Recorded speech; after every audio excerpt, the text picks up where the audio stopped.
En este espacio hacemos mucho énfasis y hablamos constantemente de la necesidad de transformar a este estado, a este país, a este planeta, de cómo cambiar las prácticas que hemos tenido habitualmente y que nos han llevado a problemáticas bien fuertes, como es el tema de la inseguridad, como es el tema de la delincuencia, como es el fortalecimiento de prácticas pues totalmente adversas en este país y como le decía, en este estado y en esta ciudad. Y hemos hablado de cómo y hemos hecho énfasis en que la educación es una de las grandes claves para contrarrestar muchos de los problemas que socialmente enfrentamos. Pero con educación no solo nos referimos a la educación académica, a las matemáticas y el español, sino que va mucho más allá de eso. Y hoy para nosotros es un gusto tener en este esfuerzo de comunicación a Julia Borbolla. Ella es posiblemente la psicóloga más reconocida del país, con más de 30 años de profesión, autora de libros como Profesión Mamá, una guía para ejercerla sin dañar a terceros, también profesión mamá de un adolescente, la maestría, hijos fuertes y el más reciente Pingüino Emperador, las 101 cosas que puedes hacer con tus hijos aunque estés muy ocupado, con altos índices de ventas en todo el mundo, además un sinnúmero de artículos, intervenciones en medios de comunicación, bueno, un gran referente. Preside el grupo Julia Borbolla, Psicología Integral, el mismo que hoy opera en varias sucursales, una en el Distrito Federal y otra al interior de la República, ofrece servicios en toda la República Mexicana y es todo un referente para aquellos que queremos ser una mejor versión de nosotros mismos. Por eso le agradezco mucho a Julia Borbolla que nos tome la llamada. Muy buenos días, Julia. Buenos días, Erika. Un gusto estar en tu programa. Al contrario, qué gusto poder platicar contigo y hablar, pues, de parte de este inmenso trabajo que has llevado durante todos estos años. A mí me ha encantado que abordes este tema de la maternidad y le sumaría también el tema de la paternidad como una profesión. De pronto, sobre todo a las mujeres que se dedican a criar a los hijos, la gente dice, no trabajan. No, a ver, bueno. Es que es una gran responsabilidad, Julia. Yo digo, ¿quién le enseñó al director de la empresa más importante a saludar, a caminar, claro, a dar las gracias? Las mamás estamos capacitando a la humanidad entera. Y sí hay que acordarnos de eso porque sí, como tú dices, Erika, muchas veces dicen, solo cuida a los niños o solo está en la casa. Y eso para nada es mínimo, ¿no? Claro. Si las mujeres decidieran no ejercer la maternidad, se extingue la humanidad. Además, la relevancia que tiene este papel que se juega, ¿no? El estar al frente del cuidado de los menores y en esta realidad, además, donde muchas mujeres salen a trabajar, pero además ejercen este tema de la maternidad, se vuelve todavía más complejo, Julia. Por supuesto. Pueden llegar agotadas, pero a ver la tarea, a verte checo, y qué estás viendo en internet. O sea, además, hay una intuición natural. Yo siempre les digo a las mamás, confíen en su intuición, ¿no? Porque tú solita hay un foco rojo que se te prende si tu hijo está enfermo o está en peligro, o si alguien le quiere hacer algo a tu hijo. De verdad que son cuidadoras primarias de la humanidad. Y formadoras primarias, Julia, en este espacio yo ya lo refería, hablamos mucho pues de todo lo que le duele a este país, de lo que le duele al mundo, de estos hechos tan fuertes que se presentan, sobre todo de inseguridad, de descomposición social, y creo que mucho tiene que ver con esta forma en la que de pronto se desdeña la formación desde los bebés, los niños, los adolescentes, los jóvenes, el cómo de pronto pues no se le da la importancia y la relevancia que tiene cuando a final de cuentas son los ciudadanos del mundo. Por supuesto. Mira, yo creo, Erika, que la génesis de la delincuencia que hoy vivimos está en estas infancias desatendidas, en estas infancias que vivieron violencia, que no recibieron cuidados. Y obviamente si un ser humano no recibe amor y cuidados, no puede darlo. Claro. Entonces sí, ves jóvenes que están ya inmersos en la delincuencia, pues porque se salieron de una casa donde había violencia intrafamiliar, porque no recibieron cuidados de unos padres que pensaron que no era importante, que lo más importante era darle cosas y no momentos afectivos. Yo creo que hoy tenemos que enfatizar muchísimo todo lo que es inteligencia emocional. ¿Qué siento? ¿Cómo se llama esto que siento? Porque muchas veces los niños en las escuelas, lo estamos viendo ahora con el bullying, solo transforman en agresión muchos otros sentimientos que no son agresión. Es decir, un niño se muestra agresivo cuando en realidad puede estar muy triste o muy frustrado o muy desconsolado, nostálgico. Hay tantas emociones que no conocen y no saben identificar, que si las identificaran, a lo mejor su conducta sería mucho mejor.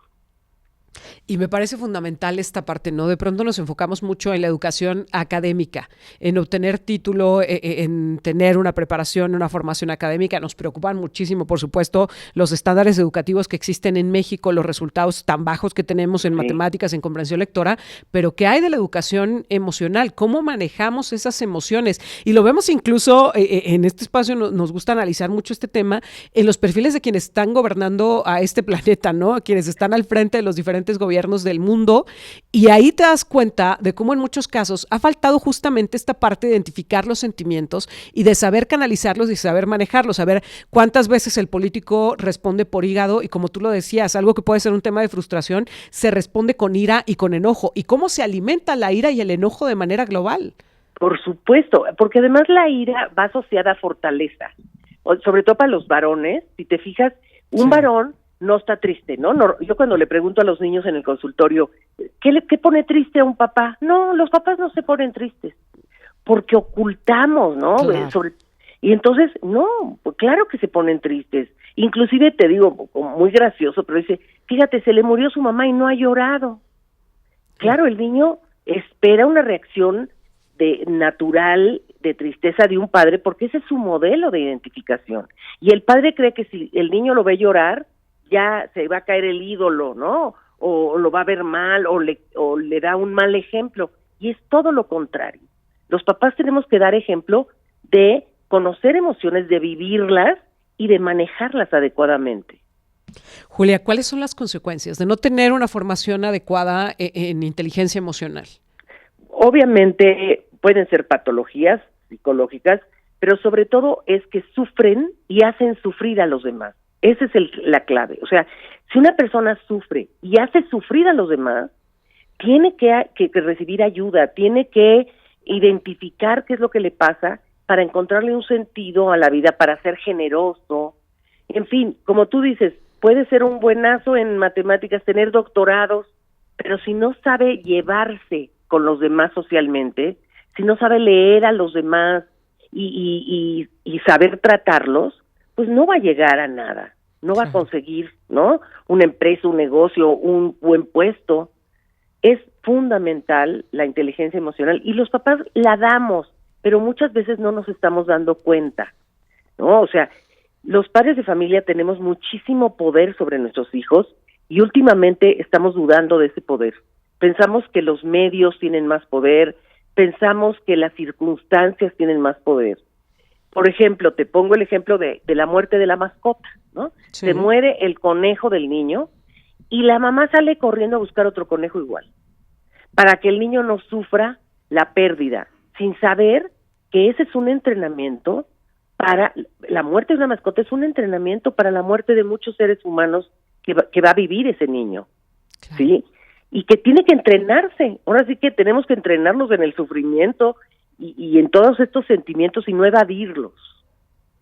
Me parece fundamental lo que dices, es que los padres sí formamos en cuanto al manejo de las emociones, pero no sabemos, no estamos orientados. A ver, quienes hoy día somos papás, crecimos con aquella generación que nos decía que no se lloraba. Sí, y no sobre todo para las mujeres, Julia, porque venimos de una generación de mamás que se empoderaron, que salieron a trabajar y que entonces decían a las niñas, tú tampoco lloras. Ya no solo no lloraban los niños, sino claro. Las niñas ya tampoco lloran y las niñas son fuertes y las niñas hacen, y entonces traemos esta carga en la que no sabemos qué hacer con todas las emociones que sentimos, que además son mucho más amplias que tristeza, alegría y otra, ¿no? Son mucho más diversas. Sí, bueno, hay lo que llamamos nosotros alfabetización emocional. O sea, yo pongo a los niños a ver, emociones con A, con B, con C, y te das cuenta que no me pueden nombrar muchas, no las conocen, habiendo más de 250 y mucho más, ¿no? Entonces les digo, díganme situaciones que han vivido, y ahí ellos reflejan, ¿no? O sea, me ganaron en la competencia, ¿cómo se llamará eso? ¿Qué nombre le pondrías a eso?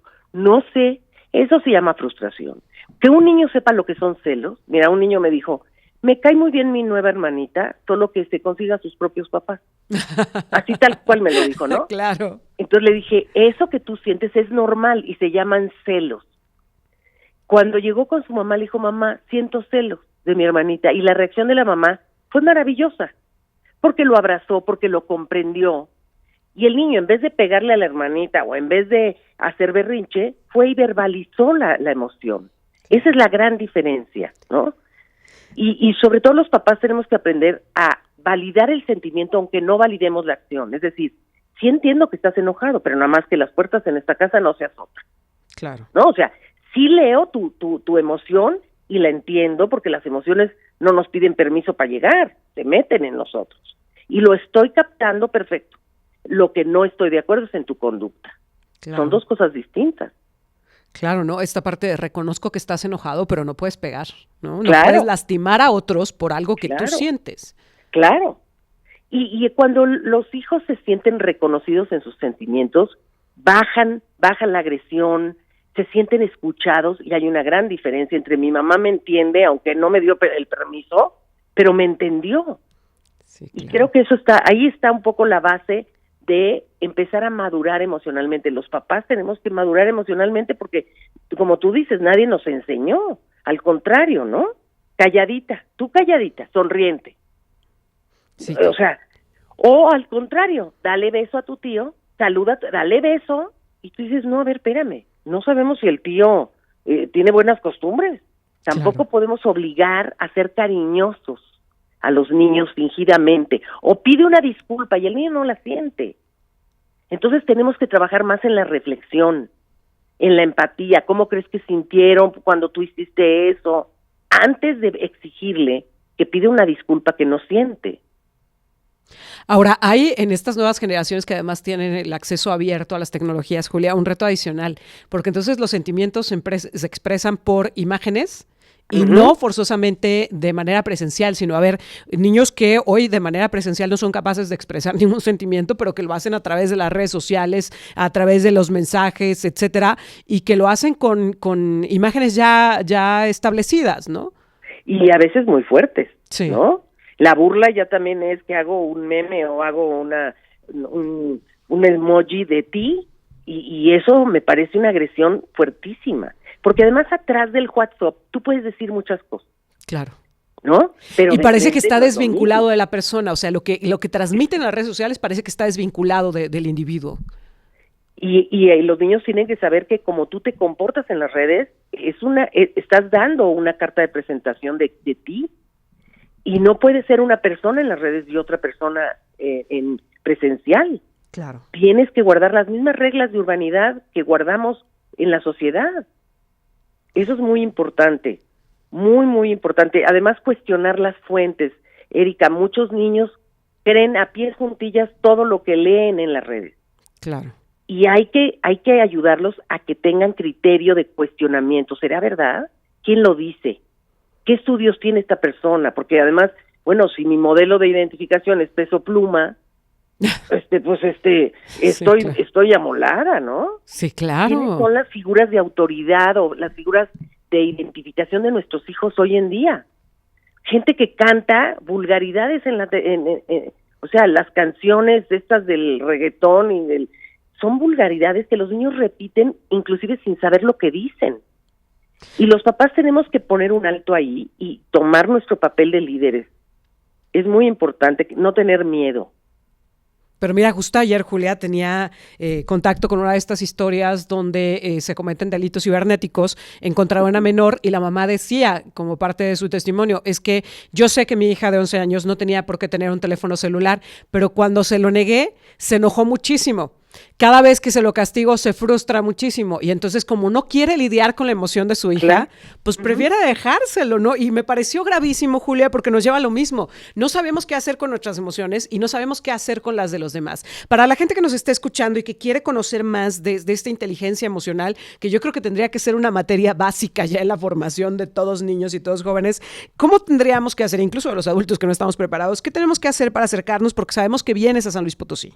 Sí, voy a estar allá en San Luis dando una conferencia precisamente de este tema, y bueno, me encantará que me acompañen. Martes 16 de abril, 8 de la noche vas a andar por acá en San Luis Potosí. Vamos a estar compartiendo toda la información para que la gente de verdad se pueda acercar, puedan acudir y que puedan tener pues este aprendizaje, Julia, que tanto falta nos hace. Yo te agradezco mucho que nos hayas permitido platicar contigo. No, al contrario, muchas gracias y ya estoy emocionada de llegar allá a San Luis. Ojalá Quiero podamos... advertir Sí. que no van a salir los papás con culpa o con miedo, van a salir empoderados en positivo. No me gusta a mí dar una conferencia que los papás se van con el corazón apachurrado. Vamos a hablar de soluciones y de soluciones prácticas que ellos puedan poner en práctica de inmediato, o que de hecho a lo mejor ya lo hacen y no se dan cuenta. Herramientas, Julia, es lo que nos hace falta. Claro, Herramientas y aprendizaje. Claro. Y ojalá tengamos la oportunidad de volver a platicar contigo conforme se vaya acercando la fecha del 16 de abril para que la gente lo tenga presente y que la mayor cantidad de personas podamos acudir. Te agradezco mucho, Julia.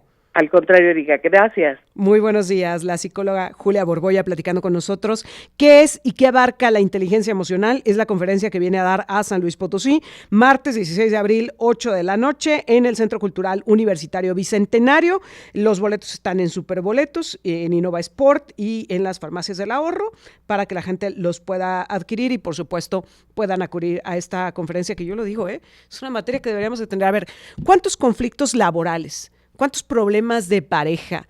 ¿Cuántas crisis institucionales se hubieran evitado si la gente tuviera manejo de sus emociones adecuado?